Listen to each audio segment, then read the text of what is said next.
Dampak harga minyak goreng yang tak kunjung turun membuat sejumlah pedagang gorengan di kawasan jalan di Penogoro, Talang Semut mengeluh. Pedagang gorengan merasa serba salah. Jika ia menaikkan harga gorengan, mereka siap kehilangan pembeli. Namun jika tidak menaikkan harga, maka untung yang didapat sangatlah sedikit. Rasan, salah satu penjual gorengan yang berjualan di kawasan jalan di Penogoro, Talang Semut, berjualan di pinggir jalan memudahkannya untuk mencari pelanggan. Dengan harga gorengan yang dulunya 3.000-2.000, kini naik menjadi 1.000 per satu gorengan. Dengan naiknya harga gorengan ini membuat dagangannya menjadi sepi pembeli. Rasan berharap harga minyak goreng kembali normal seperti biasa. Karena jika terus seperti ini, usaha jualan gorengan miliknya ini terancam gulung tikar. Sudah berapa lama kita jual gorengan, Kak? Sudah 15 tahun. Sudah 15 tahun.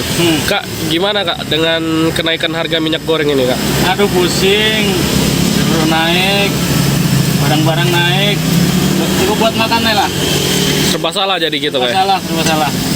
Nah, naik. Jadi apa Kak siasat kita, Kak, biar kita tidak rugi dalam berjualan ini? Paling bisa ngeciin, itulah.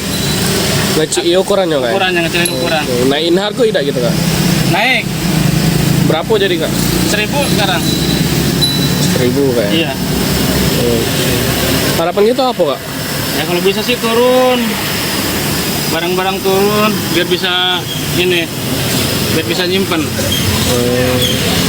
Sudah berapa lama kenaikan harga minyak goreng ini, Kak? 4 bulan lah, 4 bulan ke sini, 4 bulan belakang. Jadi menderita kan gitu, Kak? Iya, benar-benar. Sementara itu, keluhan yang sama datang dari pedagang gorengan lainnya yang merasakan dampak dari kenaikan harga minyak goreng dan khawatir jika terus seperti ini, ukuran gorengan terpaksa diperkecil dan mengurangi penggunaan minyak goreng. 6 bulan. Cak mana, Kak, dengan kenaikan harga minyak sekarang ini? Atas penjualan gitu.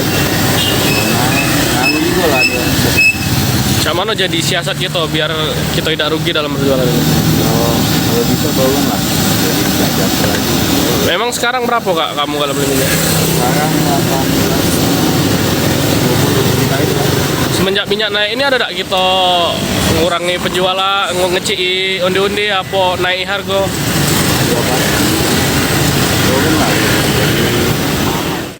Irawan, PAL TV.